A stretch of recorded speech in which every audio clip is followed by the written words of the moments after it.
En el 2009, terminado el año 2009, entonces utilizamos los múltiples recursos, los obvios de bancas de inversión, porque para estas búsquedas contratamos a los obvios banqueros de inversión que hacen el trabajo. Trabajamos con expertos de mercado, con expertos corporativos de la compañía Alpina, pues los gurús de la compañía, y usamos pues todas las toneladas de análisis del tema, y el resultado fue cero. Ya llevamos por lo menos $2 millones de gastos de viajes, consultores, y no teníamos nada en el bolsillo. Muy, muy frustrante. Y salimos de una junta directiva desastrosa allá en Miami, en la oficina de Miami, donde yo le cogí al equipo, los cité por la tarde y les dije, no, es que no hemos hecho un carajo. Yo rara vez me salgo de casillas y ese día sí brincaba yo de la piedra. Es decir, no puede ser que todas nuestras pendejadas, nuestros egoísmos, nuestras individualidades lograron que esto fuera el resultado. Y tomé una decisión con este amigo que tenía yo de gerente del proyecto, de decir, viejo, aquí tenemos, este es un venezolano con el que yo estaba haciendo este trabajo, y aquí tenemos un caso de que sabemos que ese es el negocio de yogur, que ese es el mercado, que sabemos cómo hacerlo, tenemos un caso de negocio, pero todo esto no nos funcionó, hagámoslo como si fuéramos emprendedores. Y empezamos una ruta nueva. Para completar, en abril de este año, del 2010, se profundizó en Colombia la revaluación. Entonces las pobres exportaciones que teníamos de algunos productos como la avena en Estados Unidos se volvió carísimo. La inflación interna en Colombia nos golpeaba porque en Estados Unidos un producto que vale 99 centavos en el mercado se puede quedar una década con ese precio en el mercado y no cambia y no lo puedes tocar. En Estados Unidos la inflación de consumidor puede ser inclusive inversa. Bajos precios en Estados Unidos, la FDA nos declaró con la Secretaría de Agricultura en el estado de Nueva York que nuestro producto, yo no sé qué diablos no cumplía, la avena. Nos lo empezaron a sacar de los almacenes de los clientes a destruirlo. Entonces los tipos se sentían que tenían una bomba atómica.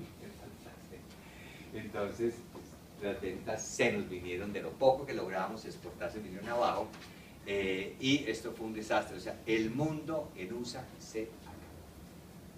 O sea, aquí nos tocaba recoger y devolver. Ya es cuando me anticipé, hicimos este cuento de que teníamos que arrancar de una manera distinta. ¿Qué empezamos a hacer? Una ruta de emprendedores.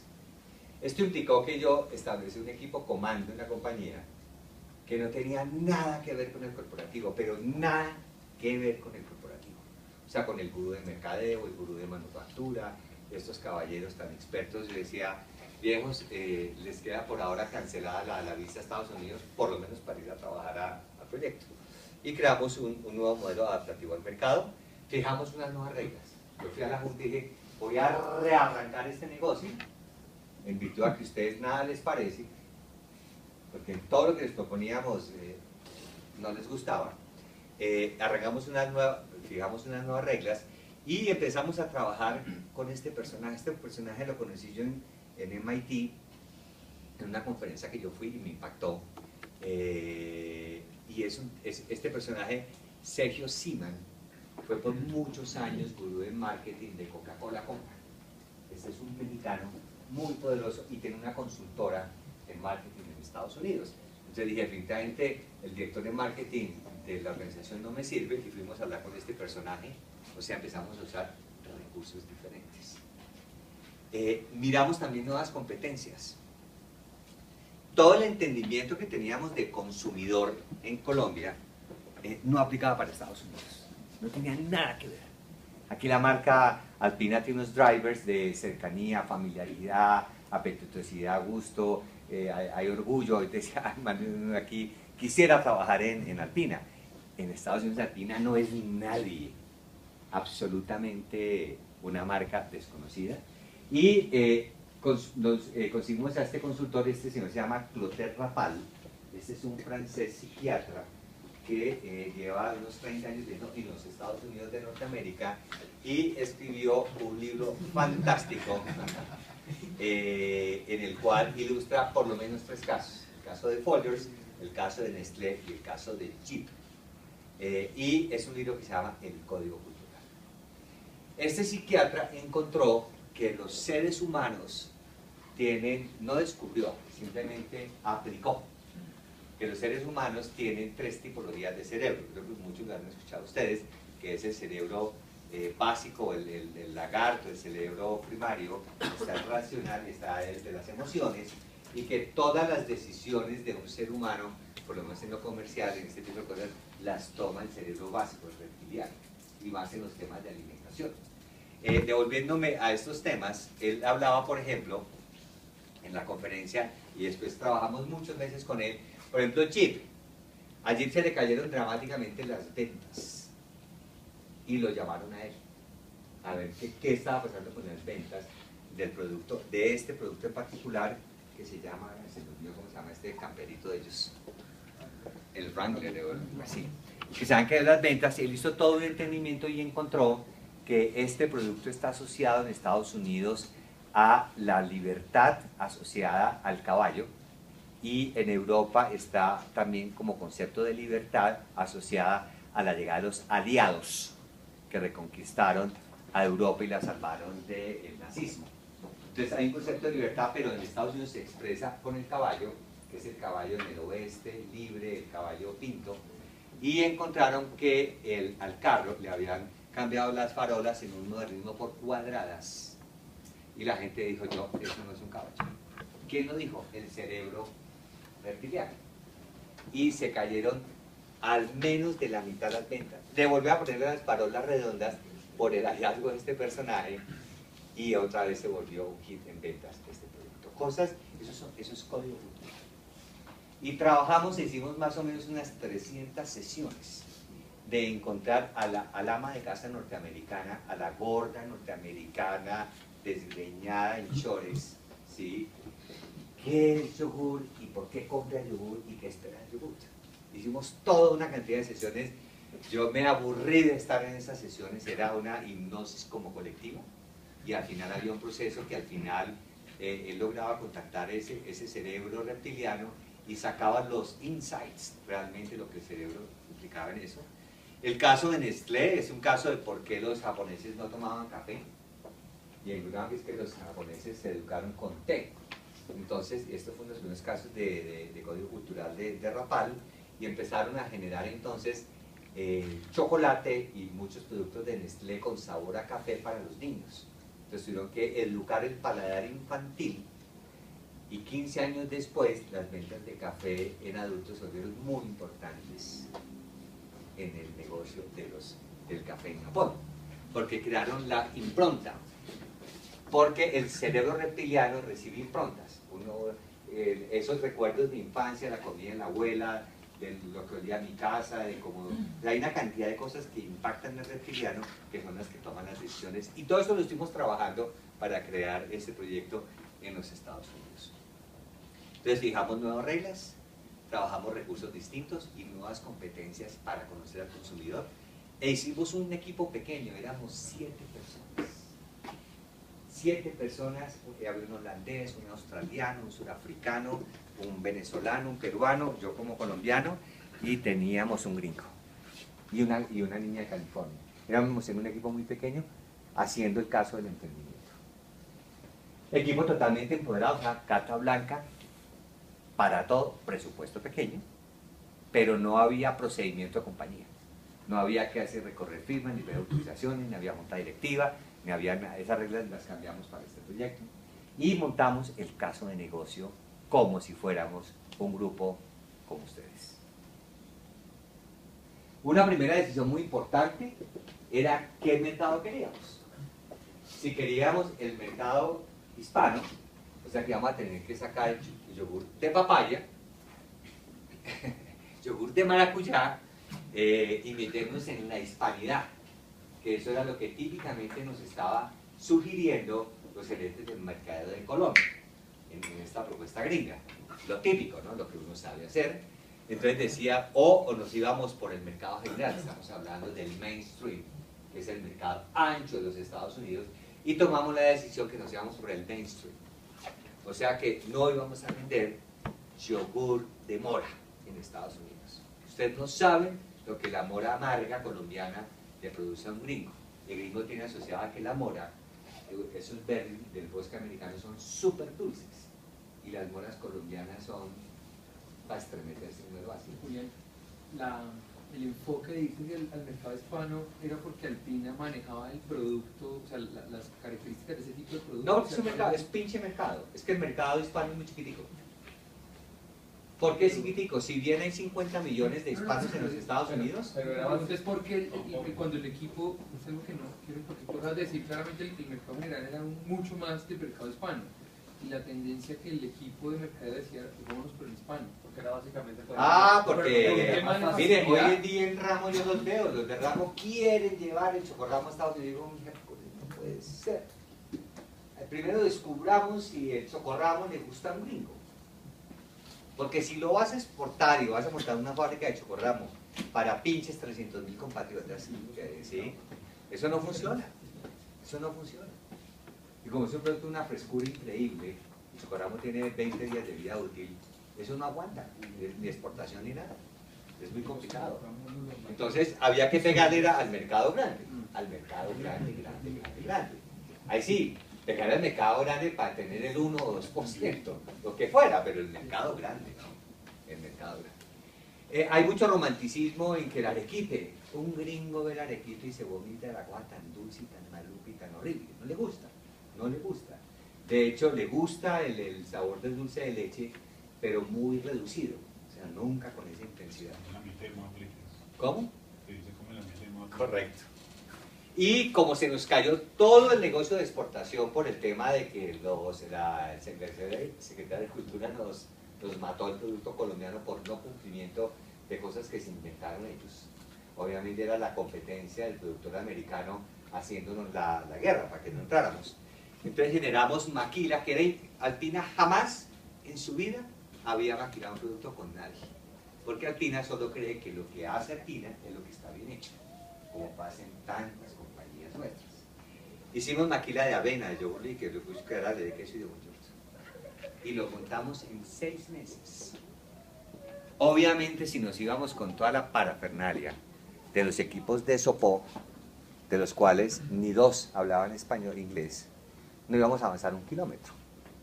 Porque usted mandaba 2 soposeños a una planta ya de esas de maquila y esto no funcionaba, no funcionaba. No conocían el código de la FDA, no conocen nada, y eso es otro mundo. Los sistemas de producción de alimentos en Estados Unidos no tienen nada que ver con los colombianos, pero absolutamente nada. Entonces, no coinciden en nada, de nada. Ni los sistemas ni de empaque, ni de llenado, ni nada. Eso es otro concepto, porque además Alpina es una compañía que tiene una tradición muy europea, que es un sistema de producción muy distinto al sistema americano. Y esto fue algo impresionante. De hecho, cuando hicimos los contratos, los acuerdos, yo era los que probaba a ver y yo probábamos yogur y hacíamos las pruebas y dijimos, listo, firmaba el contrato y nos fuimos y ya, chan. Después, obviamente, el control de calidad y todos los de Sopó, no, eso era, pues, estábamos acabando con la compañía. Sí, obviamente no era así y se tuvo que convencer, una vez que le hicimos las traducciones de todos los documentos y que eso eran sistemas de calidad que estaban totalmente validados. Esto fue romper un paradigma brutal en la compañía, esto era impensable. Creamos marketing insurgente, no teníamos un peso, cuando aquí los capitales que tienen el mercadeo en Alpina Colombia son unos bolsillos gigantescos. La inversión que podíamos hacer de marketing en Estados Unidos era el cuadre aquí de cualquier marquita chiquita. O sea, no servía para absolutamente nada. Y nos metimos por un concepto que aprendimos con una compañía muy bonita en California, que contratamos para hacer el marketing, que fue la que hizo el lanzamiento de Red Bull en los Estados Unidos, con el de Dallas. Entonces, con poquitos dólares le hicimos una propuesta de campaña y nos ganaron unos sistemas muy interesantes, donde había que cambiar entonces las reglas de juego de no teníamos plata para ir a televisión, todo lo que hacíamos en Colombia, de tener mercadistas en el punto de venta y todo tan bonito, pues no funcionaba. Y hicimos algunas cosas y miramos muchos ejemplos. Veíamos como el marketing convencional, Alpina en Colombia es una marca convencional en marketing, brutalmente convencional. Y en Estados Unidos son General Motors, Toyota, pero Smart en automóviles es una marca insurgente.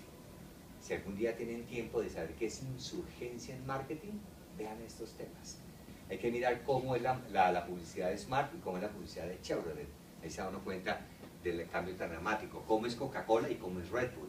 Cómo se enfrenta Evian con Byron. Y este es de Coca-Cola, pero todo lo que utiliza es marketing insurgente. Cómo es un convencional Sport Authority frente a Zappos. Zappos es fantástica para todo el tema de deporte. Cómo son las compañías Delta y American Airlines y cómo es JetBlue de insurgente, que es espectacular. Microsoft versus Apple, CNN versus NBC and ABC. Y empezamos a mirar cada uno de estos casos y a entender que aquí era Alpina Colombia y cómo lo teníamos que hacer en Estados Unidos. Hicimos cosas realmente sorprendentes.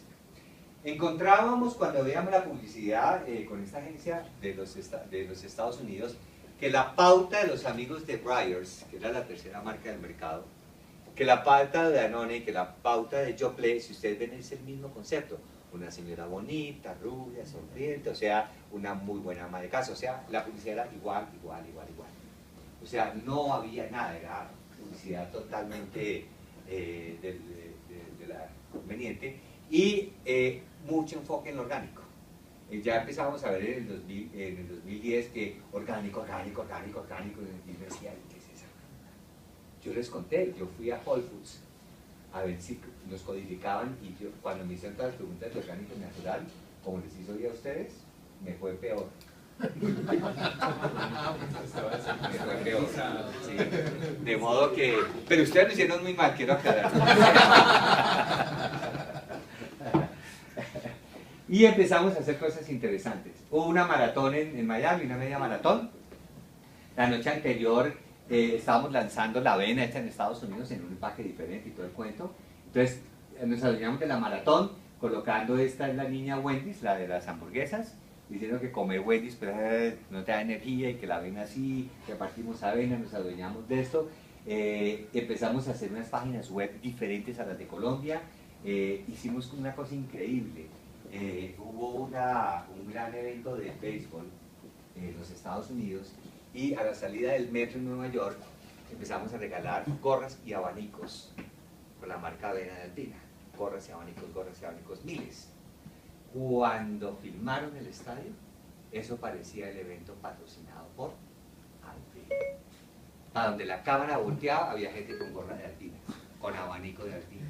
Cuando hicimos la maratón en Miami, en los corrales de entrada pusimos unas bombas gigantes blancas con el logo de Alpina, en los corrales de entrenamiento antes de que salga la maratón, ¿sí?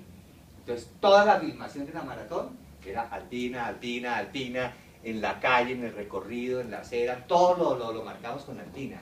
La inversión de este evento fueron $4.000. La inversión del evento de béisbol fueron como $2.000. Haberlo hecho con recursos propios hubiera costado cientos de miles de dólares. Eso es marketing insurgente. Y hay una cantidad de fórmulas de marketing espectaculares. Y este es un tema de la primera campaña. Vamos a ver si el sonido, que siempre nos da cuenta.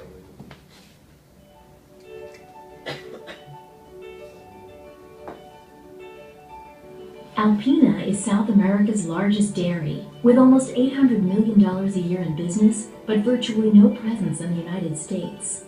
Our challenge was the launch, Alpina's first U.S. brand, Restart Yogurt. With a 360-degree integrated campaign, we had limited means and zero brand recognition, and we had to launch in the cultural clutter of New York City. At a time when the yogurt market is flooded with well-financed competitors, with a limited budget, we had to think like insurgents, and we had to focus specifically on Alpina's core customer, women, who are locked in a never-ending battle to balance family, life, and work. Our proposition?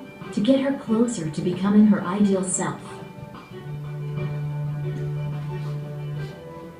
To embody Alpina's belief in inspiring and empowering women, we chose the butterfly as the symbol of the brand, and we chose the Wish for Women project to be the centerpiece of the campaign. To bring these choices to life, we built a butterfly wish space streets in New York City, where thousands of people stopped to check out the gorgeous monarchs living in a converted window space. We had street teams sampling the product and branded vehicles that carried the yogurt around. We collected wishes at our butterfly wish space and through live on-camera butterfly releases and a mass butterfly release in Battery Park. My wish for women is access to free education all over the world. That women wouldn't feel pressured by media to look perfect. More women were able to stay home and raise their children and not have to go to work. For women to be free and safe. A real cure for breast cancer.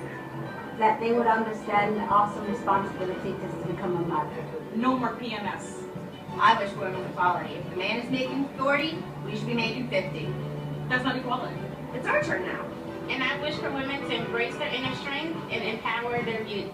The wishes were posted to a custom YouTube page, and the Facebook wishes were displayed on site at the window. Online rich media banner ads drove people back to the Facebook page to capture even more wishes. We also installed a video mirror at the wish space that allowed passers-by to interact with digital butterflies, capture these images, and share them with friends on Facebook. The best part? For every wish we collected, we made a donation to a local charity, Women in Need, which helps abused women get back on their feet, making real wishes for real women come true. Although designed to be simply a pilot program, Wishes for Women achieved immediate results. Before we started, Alpina was only available in 80 stores in New York City. We helped to increase this to 400 in 6 weeks. We distributed over 13,000 samples. Over 100,000 people stopped by our wish space to personally interact with our brand. We collected an overwhelming number of wishes, released thousands of butterflies, quickly gained Twitter followers and Facebook likes. Wish for Women was widely mentioned in blogs, on Facebook, and Twitter posts. Alpina gained exposure on dozens of leading news, design, marketing, and dairy publications. And most importantly, sales in New York City for Alpina greatly surpassed expectations. La campaña viral más impresionante que hemos tenido en la organización, a través de un concepto de mariposas, un concepto de los deseos de las mujeres, y la verdad que se logró un grandísimo avance en nuestra campaña, y esto costó muy poco para alquilar unas vitrinas de almacenes que estaban desocupados, y se hizo mucho marketing insurgente y un gran avance con la organización allá. Trabajamos también un concepto nuevo que es una distribución tercerizada. Alpina en Colombia es dueña total de la distribución. Me refiero a que tiene camiones, ustedes los han visto por todos lados, están brandeados, etc. En Estados Unidos lo hicimos como nunca se había hecho en la organización, tercerizado y con 2 modelos, hispano y anglo. Ustedes no saben la pesadilla que es un hispano en el canal de distribución repartiendo productos en el canal anglo. No funciona. Son incumplidos, cochinos, desordenados, tramposos, se roban los productos, no llegan a la hora que es, mienten, no saben inglés, terminan metidos con ilegales, y en el canal de distribución anglo es todo lo contrario. Hay que ser serios, puntuales, organizados, limpios, ordenados. Entonces ustedes que buscar distribuidores. Si queríamos que ese producto, Ruby Start, que fue el producto que lanzamos en Estados Unidos, de toda una colección de productos, fuera bien percibido, no podía llegar un paisa en una mula a entregar el producto.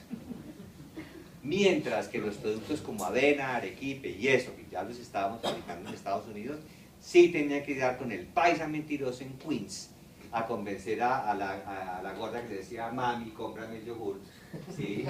y le invitaba a bailar salsa por la noche, porque era así. Y había que tener esa claridad de los dos canales, ¿no? Pero eso no hubiera sido aceptado por el corporativo de Bogotá, que eso jamás se pudiera haber hecho de esa manera, ¿no? Hubo muchos avances. Como digo, esta presentación la hice hace varios años, no está actualizada. Hubo grandes avances porque lo industrial, entonces generamos un proceso tercerizado, tecnología de los Estados Unidos, y algo que está aquí es que creamos algo muy importante que fue un greenfield. Una vez que empezamos a tener éxito en los Estados Unidos, ahí sí ya al segundo año le dijimos a los dueños de la compañía, ya que no les parece nada y no tenemos plata para comprar una compañía grande, vamos a comprar el potero con vacas y hacer la planta. Es el peor de los escenarios. El greenfield es una pesadilla en un mercado donde uno no tiene marca. En Colombia ellos decían, pero es que aquí lo hicimos. Digo, pero aquí abrimos, claro, pasamos de 2 a 9 fábricas, pero la fácil, porque es que aquí ¿qué le importa al colombiano dónde haga uno el yogurt? Porque es Alpina, en Estados Unidos Alpina no era nadie y todavía no es nadie. Trabajamos entonces con Griffith, pero entonces lo hicimos también diciendo el equipo de Sopó quietos. Los ingenieros de Sopó, que tampoco hablan inglés, no van a ir a Estados Unidos a montar una fábrica con los requerimientos de fábrica de los Estados Unidos. Entonces conseguimos los expertos de diseño, de localización de la fábrica, de beneficios de fábrica, de tecnología de fábrica y de construcción de fábrica y de puesta en marcha fábrica en Estados Unidos con empleados gringos, director de fábrica gringa, con experiencia gringa. O sea, nada de sopocenos. O sea, esto era un proyecto totalmente separado. Eso tenía una gran complejidad dentro de la cultura de la compañía, pero empezó a andar. Hicimos mucha tercerización en la parte industrial, eso jamás la compañía. Ya la maquila era aterrador, haber hecho la construcción también sin que los gurús de Sopó hubieran metido la nariz, era todavía más. Es que los gurús de Sopó son gente de alto calibre en la compañía. Una compañía donde la bata blanca del tipo de la planta es ley sagrada, ¿no? Porque es que en la cultura de quien hace la comida eso es como en la casa, el que cocina manda o no, allá en la cocina, nadie se le puede meter a nadie. Y empezamos con un tema que era nuevo en la organización, impensable en Alpina, productos orgánicos y naturales. Todo el portafolio de Estados Unidos empezó a ser hecho y fabricado única y exclusivamente con ingredientes orgánicos y naturales, desconocidos en Colombia. Ni siquiera sabemos hacerle la trazabilidad de cómo se hace este tipo de productos, había que hacerlo con tecnología en los Estados Unidos. Y nos metimos en todo el tema de todo natural, ingredientes funcionales y un gran sabor. Porque en Estados Unidos, lo natural y orgánico no tiene que saber maluco, tiene que saber fantástico, ¿sí? Y eso se trabajó muy bien. Y se creó algo muy interesante, una nueva generación de ejecutivos. Esa comunidad que después se enriqueció con argentinos y con mexicanos y una cantidad de gente, creó una nueva generación. Una generación de jeans, una generación informal, las oficinas son distintas. La cultura de Alpina Foods no tiene nada que ver con la cultura de Alpina Colombia, es una génesis distinta, una operación totalmente distinta, con una cultura de altos emprendedores y con un tema de propuestas innovadoras todo el tiempo. Y de aquí nace un concepto muy poderoso que con los años yo me enamoré de ese tema, es tener organizaciones menos jerárquicas basadas en redes y relaciones y con grandes dosis de liderazgo colectivo. O sea, hoy en día, eso es lo que yo quiero que sean las organizaciones. Yo creo que hay que acabar las pirámides, los doctores, estos gurús fantásticos en las compañías que tienen la última palabra. Hoy el conocimiento, hoy la innovación y hoy las propuestas que hacen una compañía sea ágil, veloz, transparente, todo eso que vimos en Whole Foods, tú lo puedes llegar a tener una compañía, pero seguramente a través de hacer una propuesta nueva. Es muy complicado a veces cambiar toda la estructura y hacer este tipo de propuestas fue muy, muy, muy interesante. Estas son fotos de esas historias. Esto fue el día en que el Consejo de Batavia, que queda en el norte del estado de Nueva York, donde se construyó la planta, nos dio la licencia de construcción.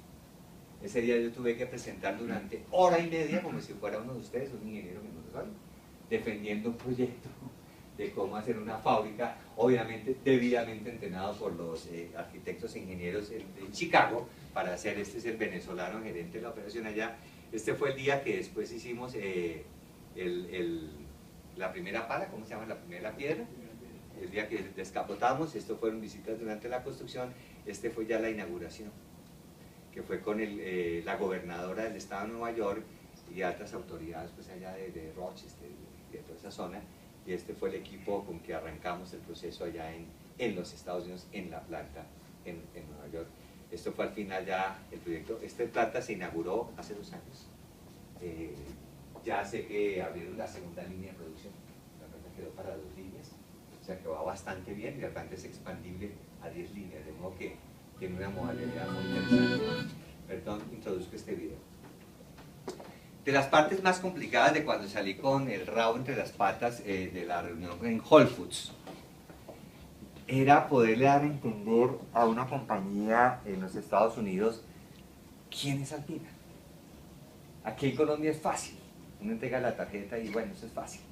Allá no éramos nadie, seguimos siendo nadie seguramente, y había que producir una pieza para las cuales decirle a una compañía como Whole Foods, o como Wegmans, o como tantos retailers en los Estados Unidos, porque al final de la historia, el año pasado, para el mes de marzo que hicimos un último conteo, Alpina en los Estados Unidos ya estaba en más o menos 120.000 puntos de venta.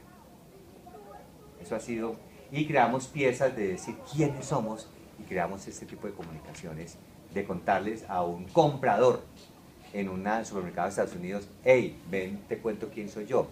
Y era muy importante contar que nosotros, porque si bien este era un caso insurgente y un caso de emprendimiento, era hecho a partir de una compañía con muchos años de experiencia, y una compañía con mucho valor.